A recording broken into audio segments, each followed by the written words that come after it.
ইব্রাহিম আলাইহিস সালাম দোয়া করেছে, রব্বি হাবলি মিনাস সালিহিন, রব আমাকে একটা নেককার সন্তান দেন। আল্লাহ তাআলা জবাব দেন, ফাবাশশারনাহু বিগুলামিন হালিম, আমি তাকে একজন সহনশীল সন্তানের সুসংবাদ দিলাম। সুবহানাল্লাহ বলেন। বয়স কত তখন? ৮৬। আল্লাহ সন্তান দিছে একটা। এই সন্তানকে আল্লাহ বলছেন হালিম, আমি তাকে সহনশীল একটি সন্তান দান করলাম। এই সহনশীলতা এই সন্তানের মধ্যে ক্ষুদ্র বয়সে কতটুকু ছিল সেটাও আল্লাহ জানায় দেন। ফালাম্মা বালাগা মাআহুস সা'য়া ক্বালা ইয়া বুনাইয়া ইন্নী আরা ফিল মানামি আন্নী আযবাহুকা ফানজুর মাযা তারা ক্বালা ইয়া আবাতি ইফআল মা তু'মার সাতাজিদুনি ইনশাআল্লাহু মিনাস সাবিরিন। ইব্রাহিম আলাইহিস সালামের সন্তান ইসমাঈল আলাইহিস সালাম যখন পিতার সাথে চলার মতো বয়স হয়েছে, বিভিন্ন কাজে বাবারে সহযোগিতা করতে পারে। একটা বাচ্চা যখন একেবারে সদ্য ভূমিষ্ঠ দুধের শিশু হয়, দুধের শিশু বলে, এর প্রতি যতটুকু মায়া, বাচ্চাটার যখন ২-৩ বছর বয়স হয়ে যায়, সাথে সাথে চলে, ঘাড়ের উপরে চলে, কোলে নিয়ে চলা যায়, একটু পরপর খালি আব্বু আব্বু করে বলে। ওই দুগ্ধপোষ্য শিশুর চাইতে হাত ধরে চলে, আব্বু আব্বু ডাকে। এই ধরনের সন্তানদের প্রতি মায়া মোহাব্বত বেশি হয় না কম হয়? সন্তান যখন চলতে পারে সাথে, এইরকম এক বয়স আল্লাহ তাআলা ওই যে বলছে আপনারে তো হালিম এক সন্তান দিছি, এটা কেমন হালিম এবার এটার পরীক্ষা দেখেন, আপনারে সহ পরীক্ষা নিতেছি। এইবার আল্লাহ তাআলা ইব্রাহিম আলাইহিস সালামকে স্বপ্নে দেখাইলেন। স্বপ্নে দেখছে যে তিনি তার সন্তানকে জবাই করতেছে। সন্তানের কাছে আইসা ইব্রাহিম আলাইহিস সালাম বলতেছে, ইয়া বুনাইয়া ইন্নী আরা ফিল মানাম, হে আমার বৎস, আমি স্বপ্নের মধ্যে দেখলাম, আন্নী আযবাহুকা, যে আমি তোমারে জবাই করতেছি। তার মানে তোমারে আমি জবাই করতেছি, স্বপ্নে দেখলাম। ইসমাঈল আলাইহিস সালাম পয়গম্বরের সন্তান, স্বপ্ন আমরা দেখতেই পারি, কিন্তু ওই সাথে চলা বালক এখনই বুঝতে পারছে যে আমার বাপ যে স্বপ্ন দেখছে এটা সাধারণ স্বপ্ন না। কারণ নবীদের স্বপ্ন হলো ওহী, নবীদের স্বপ্ন হলো আল্লাহ তাআলার পক্ষ থেকে প্রত্যাদেশ।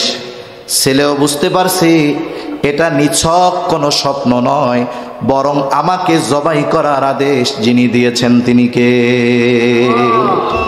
ইব্রাহিম আলাইহিস সালাম বলতেছে, আমি তো স্বপ্নে দেখছি তোমারে জবাই করতেছি, ফানজুর মাযা তারা, এখন তুমি এই ব্যাপারে কি বলো, তোমার মতটা কি, তোমার সিদ্ধান্তটা কি? যদি বলতো যে আব্বা এই কাম কি কোনো বাপ ছেলের সাথে করে, এটা কি কোনো কাজ হইল? যদি বলতো, বলেন তো ইব্রাহিম আলাইহিস সালাম তাইলে বলতো নাকি যে তাইলে থাক জবাই টবাই করার দরকার নাই? করতো? ইব্রাহিম আলাইহিস সালাম তো তার সিদ্ধান্ত অটল, কিন্তু সন্তানকে জিজ্ঞাসা করে সন্তানের মনোভাবটা তিনি একটু বুঝতে চান। আল্লাহ বলছে, সংবাদ দিছি, ফাবাশশারনাহু বিগুলামিন হালিম, সহনশীল এক সন্তানের সুসংবাদ আমি তাকে দিলাম। কেমন সহনশীল সন্তান? সহনশীলতা হলো এমন এক গুণ, অনেকগুলো গুণের সমন্বয় একটা গুণ। সন্তানও সহনশীল, জবাব দিয়ে দিল, ক্বালা ইয়া আবাতি ইফআল মা তু'মার সাতাজিদুনি ইনশাআল্লাহু মিনাস সাবিরিন। হে আমার পিতা, আপনি যেই ব্যাপারে আদিষ্ট হয়েছেন, যেই ব্যাপারে আপনি আল্লাহর পক্ষ থেকে নির্দেশনা প্রাপ্ত হয়েছেন, আপনি এটা করেন। ইয়া আবাতি ইফআল মা তু'মার, আপনাকে যা আদেশ করা হয়েছে আপনি সেটা করেন, আমারে জবাই করেন, টেনশন করেন না। সাতাজিদুনি ইনশাআল্লাহু মিনাস সাবিরিন, যে আপনি আমাকে ধৈর্যশীলদের অন্তর্ভুক্ত পাবেন। এই যে এমন এক সন্তান, এটা ইব্রাহিম আলাইহিস সালামের দোয়ার ফসল। কিসের ফসল? জোরে কোন, জোরে জোরে, কিসের ফসল? দোয়ার ফসল। এই জায়গায় সন্তান আছে কাদের কাদের একটু হাত উঁচা করেন তো, যাদের যাদের সন্তান আছে, ছেলে হোক আর মেয়ে হোক, আপনামা সন্তান দুনিয়ায় আসার আগে আল্লাহর কাছে এই দোয়াটা করছেন, এরকম দুই একজন আছেন? মিথ্যা কথা কয়েন না। আলহামদুলিল্লাহ, দুই তিনজন পাইছি, নামান হাত, মাশাআল্লাহ। তাহলে দেখুন, ইব্রাহিম আলাইহিস সালাম সন্তান দুনিয়ায় আসার আগে আল্লাহ তাআলার কাছে দোয়া করছে কি, যে আমার একটা নেককার সন্তান দেন। সন্তান দুনিয়ায় আসে নাই, কিন্তু এই দোয়া করাটাও সন্তান তরবিয়তের অন্যতম একটি গুরুত্বপূর্ণ অংশ, যার প্রমাণ আমরা পেয়েছি পয়গম্বর আলাইহিস সালামের থেকে, জাকারিয়া আলাইহিস সালাম থেকে, আমাদের মুসলিম মিল্লাতের পিতা ইব্রাহিম আলাইহিস সালাম থেকে। এজন্য সন্তানদের জন্য আমরা দোয়া করব। যাদের হয় নাই সেও দোয়া করবে, যাদের হয়েছে সন্তানের জন্য সেও দোয়া করবে। এই সন্তানের জন্য দোয়া করার শিক্ষা আল্লাহ দিয়েছেন।